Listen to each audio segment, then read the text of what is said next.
हाँ भाई, देखिए आज क्वेश्चन नंबर 10। तो क्वेश्चन 10 है, दो पिंड एक ही बिंदु से समान वेग से दो विभिन्न दिशाओं में प्रक्षेप करते हैं। यदि दोनों का एक ही परास कैपिटल आर हो, रोटेन का टी तथा टी डैश को, तो सिद्ध कीजिए R equal to 1/2 g T T dash है। ठीक है भाई, देखिएगा ये सपोज प्रक्षेप बिंदु है ओ, और ये अपना क्षैतिज है ओ एक्स। ठीक है भाई, अब एक ही बिंदु से और समान वेग से दो विभिन्न दिशाओं में दो कण प्रक्षेप करते हैं, और फिर आपको दे दिया है कि दोनों का जो प्रक्षेप है, दोनों का जो क्षैतिज परास है, ये क्या है, कैपिटल आर है। ठीक है, और ये हम जानते हैं कि जब परास समान होता है तो एक का क्षैतिज पहले का वेग की दिशा अगर क्षैतिज से अल्फा कोण बना रही है, तो दूसरा जो वेग है ये क्षैतिज से 90 माइनस अल्फा कोण बनाता है। ठीक है, इस बात को हम लोग जानते हैं पहले से ही। तो अब देखिएगा, क्योंकि परास R इक्वल टू फॉर्मूला आप लोग जानते हैं, u square sine 2 alpha upon g. ठीक है, जब अल्फा से प्रक्षेपित करेंगे तब भी यही है परास को, और जब 90 माइनस अल्फा से करते हैं तब भी परास यही आती है। ठीक है, ये तो आपके पास में हो जाती है परास। अब देखो उड्डयन काल आपको दे दिया कि इनका जो उड्डयन काल है ये टी और टी डैश है। तो पहले कण का लिखिए उड्डयन काल, पहले कण का उड्डयन काल, पहले कण का उड्डयन काल टी इक्वल टू, देखो उड्डयन काल जो फॉर्मूला होता है उड्डयन काल का, ये भी आप लोग जानते हैं, 2u साइन अल्फा अपॉन जी। अब दूसरे का उड्डयन काल लिखिएगा, दूसरे कण का उड्डयन काल, दूसरे कण का उड्डयन काल टी डैश इक्वल टू, अब देखिए भाई उड्डयन काल क्या बनेगा। इस दूसरे कण का जो उड्डयन काल है टी डैश, ये टी डैश इक्वल टू हो जाएगा आपके पास में 2u साइन 90 माइनस अल्फा। भाई दूसरे का जो प्रक्षेप कोण है ये 90 माइनस अल्फा है ना, तो हो जाएगा 2u sine 90 minus alpha upon g. Then T dash equal to, ये हो जाएगा 2u साइन 90 माइनस अल्फा हो जाएगा cos alpha upon g. Equation number 3। अब अपने को सिद्ध करना है कि r इक्वल टू का 1/2 जी टी टी डैश, तो मल्टीप्लाई कर दो टी और टी डैश को, दोनों को जैसे मल्टीप्लाई करेंगे तो देखिएगा 2u को 2u से मल्टीप्लाई कर दीजिए, 4u square sine alpha cos alpha, और बटा आ जाएगा जी स्क्वायर। अब देखिए हम लोग क्या करेंगे, ये T T dash equal to, यहां से देखो 4 को 2 इंटू 2 आप लोग लिख सकते हैं, बटा जी स्क्वायर है उसको भी आप जी इंटू जी लिख सकते हैं, तो 2 बटा जी, इसको तो अलग कर दीजिएगा। ऐसा करने के बाद में यहाँ पर 2 बचा है, तो इसको ऐसा लिख देंगे आप लोग you square 2 sine alpha cos alpha, और बटा में बचे आपके पास में जी। इसे 2 अपॉन जी को उठा करके बाई तरफ ले लीजिएगा, बाई तरफ ले लेंगे तो जाएगा 1/2 g T T dash equal to u square, ये फॉर्मूला बनेगा 2 sine alpha cos alpha sine 2 alpha upon g. तो ये तो क्या बन गया आपके पास में, क्षैतिज परास कैपिटल आर, और ये बराबर आ गई 1/2 जी टी टी डैश के, ये आ गई भाई आपके पास में क्षैतिज परास कैपिटल आर। क्वेश्चन 11 है, एक तौल एक गतिशील प्लेटफॉर्म से चलाई जाती है। जब प्लेटफॉर्म v वेग से आगे की तरफ चलता है तो गोले का परास कैपिटल R, और पीछे की तरफ इसी वेग से चलता है तो परास S से प्राप्त होता है। सिद्ध करो कि त्वक का उनदास कोण होगा tan inverse g into are minus S का whole square upon 4v square into are plus s. ठीक है भाई, देखिएगा सबसे पहले जो त्वक है, मान लिया कि इस त्वक का जो प्रक्षेप वेग है u है, तो माना त्वक का प्रक्षेप वेग u, माना त्वक का प्रक्षेप वेग u। ठीक है, तो प्रक्षेप वेग u, जिसके क्षैतिज और ऊर्ध्वाधर घटक हम लोग लिख लेंगे, जिसके क्षैतिज तथा ऊर्ध्वाधर घटक है, जिसके क्षैतिज तथा ऊर्ध्वाधर घटक ऊर्ध्वाधर घटक क्रमशः क्षैतिज तथा ऊर्ध्वाधर घटक क्रमशः ux तथा uy है। ठीक है, तो आपका जो वेग है प्रक्षेप वेग ये हमने u मान लिया है। अब इस वेग u का जो क्षैतिज घटक है ये अपने ux मान लिया और इसका जो ऊर्ध्वाधर घटक है ये हमने uy मान लिया है। ठीक है, अब देखो और साथ में प्लेटफॉर्म का जो वेग है ये आपको दे ही दिया गया है। यहाँ पर प्लेटफॉर्म का वेग कितना है v और गोले का परास आपको दे दिया कैपिटल R। परास कैपिटल R कब है, जब प्लेटफॉर्म v वेग से आगे की तरफ चलता है। ठीक है, तो देखिएगा, तो यदि प्लेटफॉर्म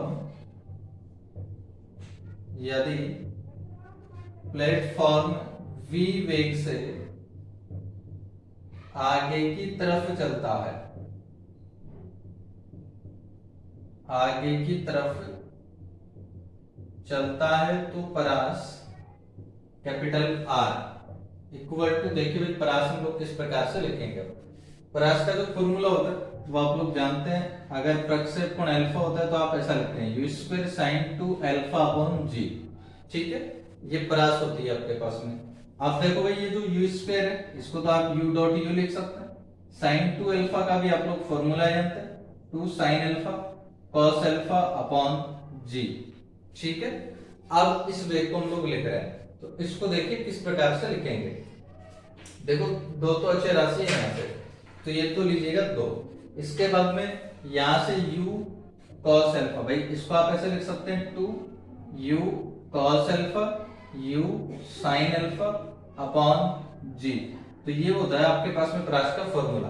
अब इसमें वैल्यू पुट कर रहे हैं तो देखिए सबसे पहले मैंने 2 को लिख दिया है। अब ये जो u cos अल्फा होता है ये क्या होता है भाई, क्षैतिज घटक वेग का।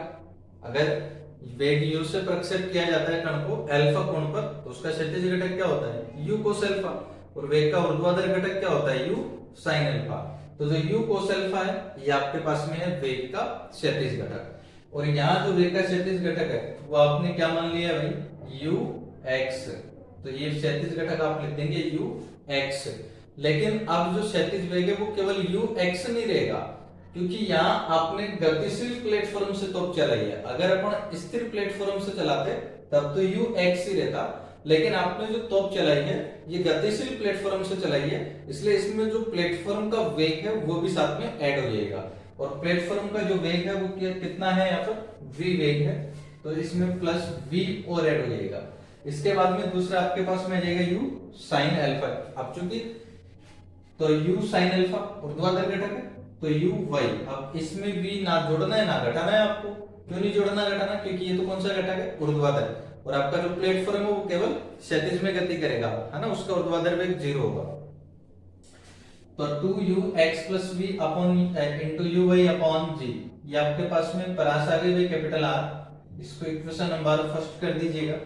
और अब हम लोग बात कर लेते हैं, यदि प्लेटफॉर्म पीछे की तरफ चलता है, देखो पीछे की तरफ चलता है तो परास आपको दे दिया कितना प्राप्त होता है s। तो यदि प्लेटफॉर्म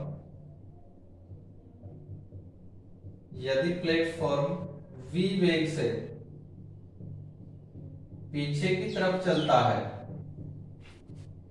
v वेग से पीछे की तरफ चलता है तो परास s इक्वल टू, चलता है तो परास s इक्वल टू 2। अब देखो फिर से u cos अल्फा यानी कि क्षैतिज घटक लिखना है आपको वेग का। अब क्षैतिज घटक ux है तो आपका, लेकिन प्लेटफॉर्म आपकी बात पीछे की तरफ जा रहा है, पीछे की तरफ गति कर रहा है तो माइनस कर देंगे, और uy upon g equation number second. तो दोनों वेग आपने लिख लिए जब प्लेटफॉर्म आगे की तरफ गति करता है और पीछे की तरफ गति करता है। और इसके अलावा एक देखिएगा, हम फॉर्मूला यहां से जानते हैं भाई, क्षैतिज घटक तो आपके पास में क्या है यहाँ पर ux। अब जो ux है ये u cos अल्फा के बराबर है, क्षैतिज घटक तो आपका यही तो है, और जो uy है ये ऊर्ध्वाधर घटक माना आपने, जो कि क्या होता है u sin अल्फा होता है जब प्रक्षेप कोण अल्फा हो तो यहाँ से अगर डिवाइड कर लें आप लोग तो tan अल्फा बराबर हो जाता है किसके, u y upon u x के। इसको आप लोग कर दो इक्वेशन नंबर 3। ठीक है, अब आपको जो प्रूव करना है वो देखिएगा। आपको सिद्ध करना है sir g into are minus S का होल स्क्वायर बटा 4v square into are plus S. तो हम लोग सबसे पहले r माइनस एस का होल स्क्वायर, ये r प्लस एस और r माइनस एस हम लोग ज्ञात करेंगे। तो सबसे पहले हम लोग कर रहे हैं r plus s. r plus S करिए भाई, देखो इनको दोनों को ऐड कर रहे हैं आप लोग। दोनों को जैसे ही ऐड करेंगे तो 2uy अपॉन g, देखो दोनों में से आ जाएगा कॉमन। ठीक है, तो ये 2uy अपॉन g, ये हमने कॉमन ले लिया भाई। कॉमन ले लिया तो इसके बाद में बचा ux प्लस v, इसमें से बचा ux माइनस v। दोनों को जैसे ऐड करोगे v से v कैंसिल हो जाएगा, तो बन जाएगा ux प्लस ux, 2ux और 2 इस 2 से मल्टीप्लाई हो जाएगा तो 4ux। ठीक है, तो ये r प्लस एस आ गया, 4ux uy अपॉन g। दूसरा आप लोग ज्ञात करेंगे r minus S. r minus S देखिए किस प्रकार से आएगा, फिर से 2uy अपॉन g आ जाएगा कॉमन, तो 2uy अपॉन g कॉमन ले लीजिएगा। इनको जैसे कॉमन लोगे तो घटाइएगा, ux प्लस v में से ux माइनस v घटाओगे ux हो जाएगा कैंसिल, v प्लस v बन जाएगा 2v, इससे मल्टीप्लाई कर देंगे तो हो जाएगा 4v। ठीक है, ये r माइनस एस हमने ज्ञात कर लिया है। और अब जैसा प्रूव करना है वैसा हम इसको व्यवस्थित कर लेंगे और फिर प्रक्षेपण अल्फा ज्ञात कर लेंगे। तो देखिए अब हम करेंगे r माइनस एस का होल स्क्वायर बटा r plus S equal to r minus S का होल स्क्वायर कर लीजिएगा। तो r माइनस एस का जो होल स्क्वायर है ये आपके पास में हो जाएगा 16 u y square v square upon g square और इनटू r प्लस एस को बटा में लिखना है तो ये उल्टा हो जाएगा, तो बन जाएगा g अपॉन 4ux uy। इसको हल कर दीजिए भाई, तो यहां से देखो ये 16 से कैंसिल हो जाएगा तो 4 ही बचेगा। इसके अलावा uy स्क्वायर, uy से हो जाएगा कैंसिल तो बचा आपके पास में uy v स्क्वायर अपॉन ये g से g को कैंसिल हो जाएगा तो g और ये बचा आपके पास में ux। ठीक है, तो ये आपके पास बन गया r माइनस एस का होल स्क्वायर बटा r plus S equal to, देखो भाई क्या बनेगा, ये 4v स्क्वायर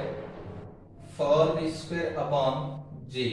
इसके बाद में ये आपके पास बचा uy अपॉन ux और समीकरण नंबर 3 से देखिएगा uy अपॉन ux किसके बराबर है, tan अल्फा के। तो uy बटा ux को आप लोग लिखेंगे यहाँ पर tan alpha.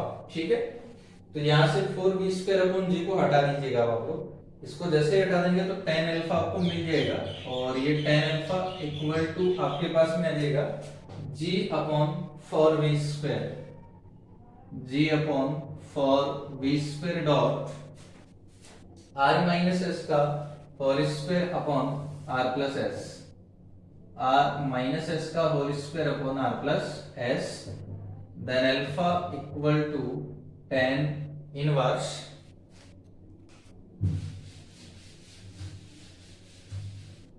Alpha equal to tan inverse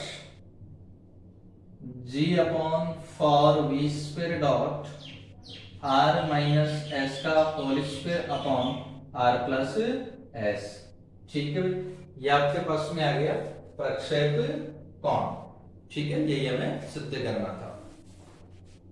next question number 12 question है, यदि किसी प्रक्षेप पथ की नाभि प्रक्षेप बिंदु में से जाने वाले क्षैतिज तल से उतना ही नीचे है जितना कि उसका शीर्ष उसके ऊपर है, तो सिद्ध करो कि प्रक्षेप कोण sin इनवर्स 1/√3 होगा।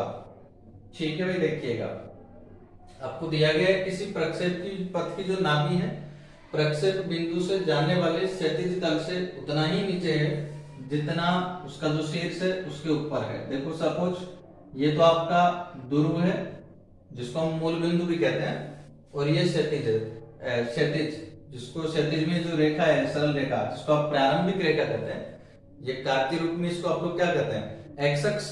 तो मान लिया कि ओ मूल बिंदु है और ओ एक्स जो है ये आपके पास में एक्स अक्ष है। अब आगे देखिए आपको क्या कहा है कि इसमें प्रक्षेप पथ की नाभि प्रक्षेप बिंदु से जाने वाले क्षैतिज तल से उतना ही नीचे है। कितना नीचे है, जितना कि शीर्ष ऊपर है। तो मान लीजिएगा सपोज ये शीर्ष है उस परवलय का, भाई ये तो आप जानते हैं कि प्रक्षेप का जो पथ होता है परवलयाकार होता है। अब उस परवलय का जो शीर्ष है वो ये मान लिया आपने, ये इस परवलय का क्या है भाई, शीर्ष है। तो अब क्या कहा आपको कि परवलय का ये जो शीर्ष जितना ऊपर है नाभि उतनी ही नीचे है। ठीक है, ये हो गई इसकी नाभि। तो शीर्ष जितना ऊपर है उतना ही परवलय क्या है, ये नाभि क्या है, नीचे है। यानी कि ये दोनों लंबाइयां कैसी हो गई आपके पास में, बराबर। अब देखिएगा भाई इन दोनों की अगर हम बात करें तो एक्स कोऑर्डिनेट तो दोनों का सेम रहता है। कोई भी बिंदु, कोई भी दो बिंदु जो कि एक्स अक्ष से बिल्कुल बराबर दूरी पर है, ऊपर भी और नीचे भी, तो एक्स अक्ष से जो एक्स कोऑर्डिनेट है वो तो दोनों में सेम रहेगा। अब वाई कोऑर्डिनेट की अगर हम बात करें तो देखो भाई लंबाई ये दोनों बराबर है ना, जैसे इसकी लंबाई अगर y है तो लंबाई इसकी भी वही होगी। अब दोनों की लंबाई अगर बराबर है इसका मतलब क्या हुआ कि इनका जो y कोऑर्डिनेट होगा वो भी दोनों का सेम होगा, बस केवल चिन्ह अलग अलग होगा। इसका पॉजिटिव होगा और इसका क्या होगा, नेगेटिव होगा। यानी कि सीधा हम कह सकते हैं कि इनके दोनों के y कोऑर्डिनेट को अगर जोड़ दें हम लोग, किस किस के y कोऑर्डिनेट, शीर्ष और नाभि के, तो जो क्या हो जाएगा आपके पास में, 0। ठीक है, देखते हैं करते हैं। प्रक्षेप कोण ज्ञात करना है तो मान लिया कि प्रक्षेप कोण है ये अल्फा है, माना प्रक्षेप कोण अल्फा है। ठीक है, प्रक्षेप कोण हमने क्या ले लिया, अल्फा ले लिया। अब चूंकि शीर्ष एक्स अक्ष से जितना ऊपर है, एक्स अक्ष से जितना ऊपर है नाभि उतना ही नीचे है, नाभि उतना ही नीचे है, नाभि उतना ही क्या है भाई, नीचे है। इसका मतलब क्या हुआ कि इनके y निर्देशांक अगर आप लोग देखेंगे, इसलिए शीर्ष का y निर्देशांक या कोटि भी कह सकते हैं आप इसको, प्लस नाभि का y निर्देशांक बराबर हो जाएगा 0 के।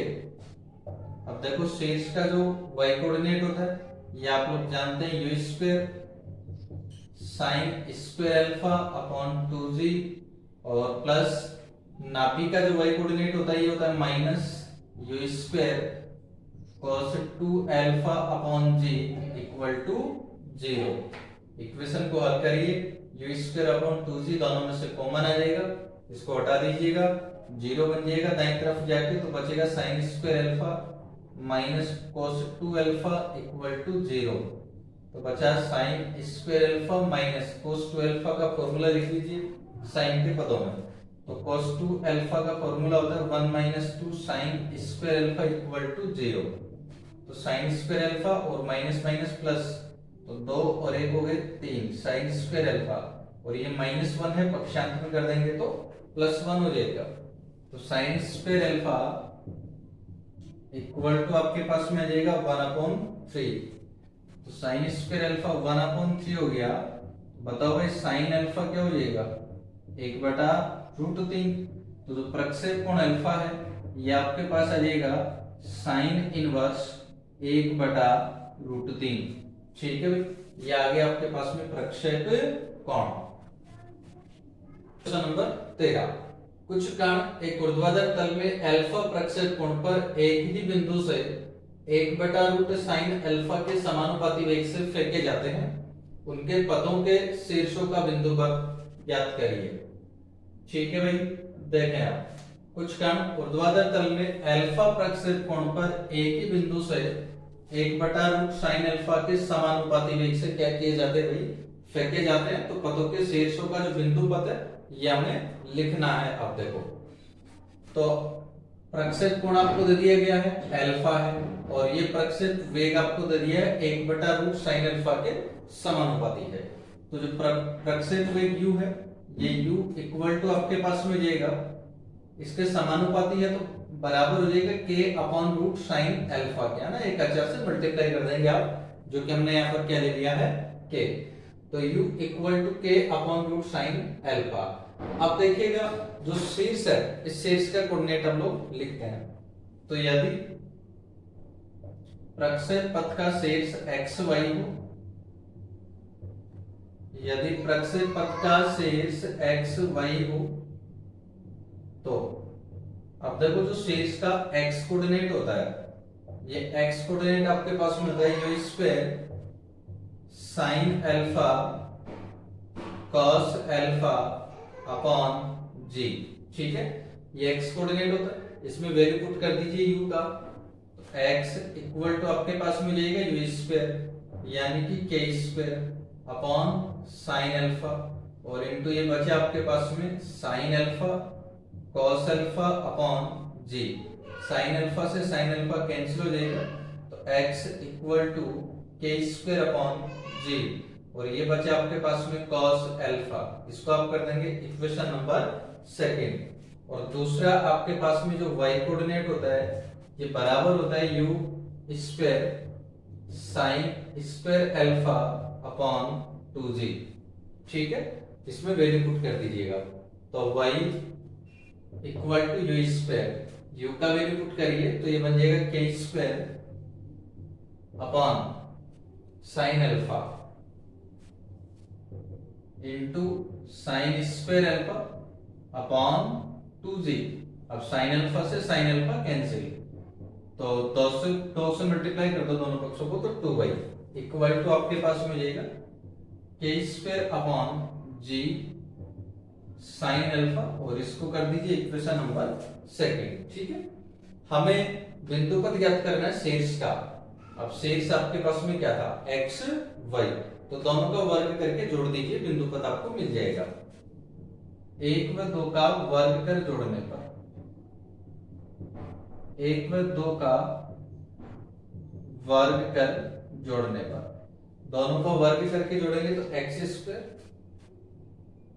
प्लस 2y का स्क्वायर अगर कर दोगे तो 4y स्क्वायर इक्वल टू, देखो k स्क्वायर अपॉन g, ये कॉमन आ जाएगा, तो k स्क्वायर अपॉन g का होल स्क्वायर, स्क्वायर जब कर रहे हैं दोनों पक्षों का, तो यहां से cos स्क्वायर अल्फा और यहां से sin square alpha, cos square alpha plus sin square alpha, then x square plus 4y square equal to, ये k स्क्वायर अपॉन g, इसको हम a मान लेते हैं, k स्क्वायर भी अचर है, g भी अचर है, तो k स्क्वायर अपॉन g एक अचर होगा, जिसको हमने क्या मान लिया, a। तो ये बना आपके पास में a स्क्वायर, और cos square alpha plus sin square alpha आपके पास में क्या हो जाएगा, 1। तो ये आ गया आपके पास में शीर्षों का बिंदु पथ x square plus 4y square equal to a square.